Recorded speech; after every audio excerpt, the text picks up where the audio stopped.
The path was narrow, carved between stone and fog, where silence wasn't just heard, it was felt.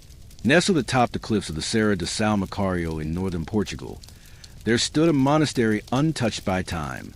No signposts, no tourists, no road wide enough for more than one. Just nature and prayer. That morning, under a gray sky, a man arrived alone, wearing a black coat, scarf, and a weather hat pulled low. He might have been anyone, a tired traveler, a quiet pilgrim. But he wasn't. He was Mel Gibson, not the director, not the Hollywood icon, not the man surrounded by flashes and noise. Here, he was something else, a soul seeking silence, a filmmaker in search of something no script could write. He had come with a purpose. After years of dreaming about the Passion of the Christ too, resurrection, Mel had felt an inner voice, a stirring that no screenplay could satisfy. He needed to see something, feel something sacred, something buried, and that search had brought him here, to a monastery older than any film reel, older than memory itself. He hadn't told anyone, not his agents, not his family. This wasn't research. It was pilgrimage. When he arrived at the front gate, he rang the bell once. The echo traveled deep into the stone. A young monk opened the door, looked him over, and said, almost apologetically, "Visitors are not allowed during Lent." Mel nodded slowly and replied, "I'm not here as a visitor." He showed nothing, no credentials, no ego, just silence. The monk hesitated, then led him inside. The monastery breathed history. Each wall whispered prayers layered over centuries. Candles flickered in corners where saints once wept. But Mel didn't look around like a tourist. He walked as though retracing a dream, as if his soul already knew the way. Finally, they reached the inner cloister, where a fire burned and a single figure waited. Father Elias. He was old, not weak, old like oak. Deep lines marked his face, not from age, but from knowing. He stood as Mel approached, and before a word was spoken, Mel extended his hand. But Father Elias didn't take it. Instead, the priest crossed his arms and said, "I know who you are." Mel paused. His hand remained in the air for a second longer, then slowly lowered it. "Then you know why I'm here," he answered calmly. Father Elias' voice was like stone. "You're here to find something for your next film. But sacred truth is not a performance. It's not to be dramatized. It is to be lived and buried in silence." Mel didn't flinch. He'd heard this before, from critics, theologians, even friends. But this time was different, because he hadn't come for entertainment. He had come because of a dream, one he still couldn't explain. Father Elias turned and walked toward the chapel without a word, his cloak trailing across the old stone. Mel followed, not because he was welcome, but because something in his chest refused to let him leave. The chapel was small, humble, the kind of place where miracles might happen in secret and remain unknown to the world. Father Elias lit a candle, then gestured toward the wooden benches. "If you wish to pray, you may, but don't expect answers." Mel sat, quietly, reverently. The priest stepped into the sacristy and closed the door behind him. Alone now, Mel looked around. He wasn't scanning, he was listening. Not with his ears, but with his spirit. It was as if something, or someone, was waiting. Then he saw it, at the far end of the chapel. Partially covered by a thick curtain of dust and shadow, was a fresco painted into the wall itself. It had been hidden by time, perhaps even by intention. Mel stood, slowly, as if afraid a sudden movement might break the spell. He stepped closer. The paint was faded, cracked, but intact. It wasn't a scene from scripture he recognized. It showed a man, not Christ, not a saint, kneeling in fire, hands open to heaven. Behind him, a robed figure stood with a burning heart in his hands, pressing it into the man's chest. Around them, the sky swirled with stars and silence. And then it hit him. He had seen this before. Not here, not in any church. In a dream. Years ago, during the most difficult days of the Passion's post-production, Mel had collapsed on the editing room floor, physically fine but emotionally crushed. That night, he dreamed of a man in fire and a heart of light being placed in his chest. The same image. the same posture, even the same stars. Back then, he had told no one. And now it was staring at him from a monastery wall halfway across the world. He felt a burning in his chest, not physical, but spiritual, the kind that calls a man to his knees.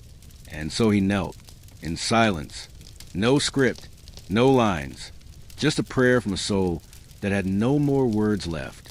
As he closed his eyes, he whispered the only thing he could remember from the dream. The second passion is not about pain, it's about truth revealed in silence. And as if the room could hear him, a floorboard creaked behind him. Mel turned. Father Elias was there, watching, but his expression had changed. Gone was the disdain, the judgment. What replaced it was something else. Stillness, uncertainty, maybe even fear. "Where did you hear that phrase?" he asked, a voice lower now. Mel stood, slowly, in a dream, years ago. The priest stepped forward, as if the air itself had become heavier. That phrase is written in a sealed manuscript we kept hidden for generations. It has never been spoken aloud. Not once. Not in 300 years. Silence filled the room again, but this time it was sacred.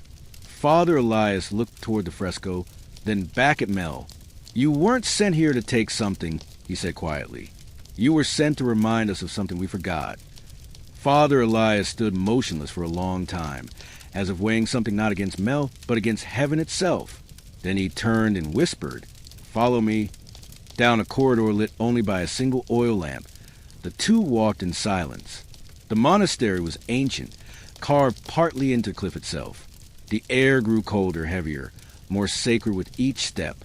The walls bore no decoration, only stone and silence. They arrived at a locked iron door. From a leather pouch at his waist, the priest pulled a key worn with age and prayer. The door creaked open. Inside, a chamber no larger than a closet. But what it held was priceless. Stacks of manuscripts, scrolls, bound parchments, not cataloged or digitized, but preserved by devotion. Father Elias reached for a specific bundle, wrapped in dark blue cloth and tied with a white cord. His hands trembled slightly as he placed it into Mel's. This has not been opened since the 1700s. It was written by a monk who claimed to have seen the resurrected Christ. Not in flesh, but in fire. He was dismissed by the church. But here we remembered. Mel unwrapped the cloth carefully. Inside, brittle pages marked with flowing ink, in Latin, but he didn't need to read much, because at the top of the first page, in the same ink, was a phrase he had spoken aloud just moments ago. La secunda passio non est dolor, sed verite in silentio revelata. The second passion is not about pain, but about truth revealed in silence. Mel's breath caught in his throat. This wasn't research anymore. It wasn't art. It was calling. He scanned the next lines. They described a vision the monk had during a night of solitude. In it, he saw a world too noisy to hear truth, a world where suffering no longer pierced, and resurrection had become ritual. But Christ appeared in silence, burning, and said, "I will rise again, not in body, but in those who remember how to weep." Mel placed his hand on the page, and something passed through him. Not power, not pain, purpose. Father Elias watched with eyes that now glistened. "What are you going to do with it?" he asked. Mel looked up. "Not use it, honor it." "And the film?" the priest asked cautiously. Mel smiled faintly. "It won't be a sequel. It'll be a surrender." The next morning, Mel packed the manuscript carefully and thanked the monks. Father Elias blessed him in silence and pressed a small wooden cross into his hand. No one took pictures. No one asked for autographs. No one even said his name aloud, because by then they all understood. He hadn't come as a director.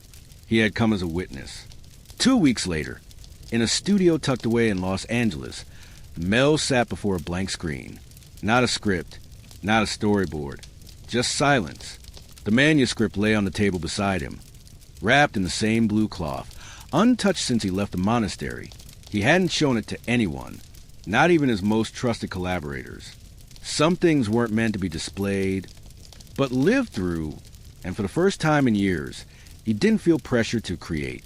He felt called to translate something, not from Latin into English, but from silence into light. The vision he had at the monastery haunted him gently. The man in fire, the burning heart, the phrase, "I will rise again," not in body, but in those who remember how to weep. He realized something simple yet radical. The resurrection wasn't just a scene. It was a mirror. And maybe the Passion of the Christ, too, wasn't supposed to show the resurrection, but awaken it in the viewer. The monk's manuscript wasn't a lost relic. It was a roadmap, a guide for those ready to encounter Christ inwardly through silence, beauty, and mystery. That week, Mel gathered his team. Writers, theologians, artists. He didn't give them a pitch. He told them a story of a hidden fresco, of a phrase spoken in a dream, of a priest who refused to shake his hand, and later handed him a piece of eternity. No one spoke for a long time after he finished. Then one of his producers asked quietly, "So what's the film would be called?" Mel looked out the window.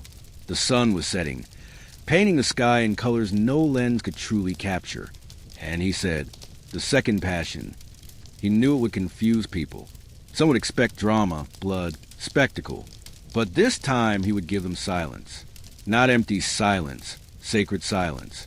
The kind that demands you lean in, that breaks you open, that holds a mirror to your soul and asks, "Have you truly risen yet?" He didn't care if the movie was never finished, or seen, or celebrated, because something had already changed. Not in the world. In him. Months later, during a rare public appearance, a reporter asked him, "Is it true you traveled alone for spiritual inspiration?" Mel paused, smiled, and replied, "I didn't travel for inspiration. I traveled because I was being followed by a question I could no longer ignore." "And did you find your answer?" Mel thought for a moment, then said, "No, but I found a voice that asked better questions." Sometimes we go searching for ideas, and we come back with instructions for the soul. Sometimes we want to direct, and instead we're directed. And when the noise of the world fades, what remains is not entertainment. It's encounter. The resurrection isn't a scene to be filmed. It's a fire waiting to be reignited in us. And those who carry it don't need applause. They just need to remember how to weep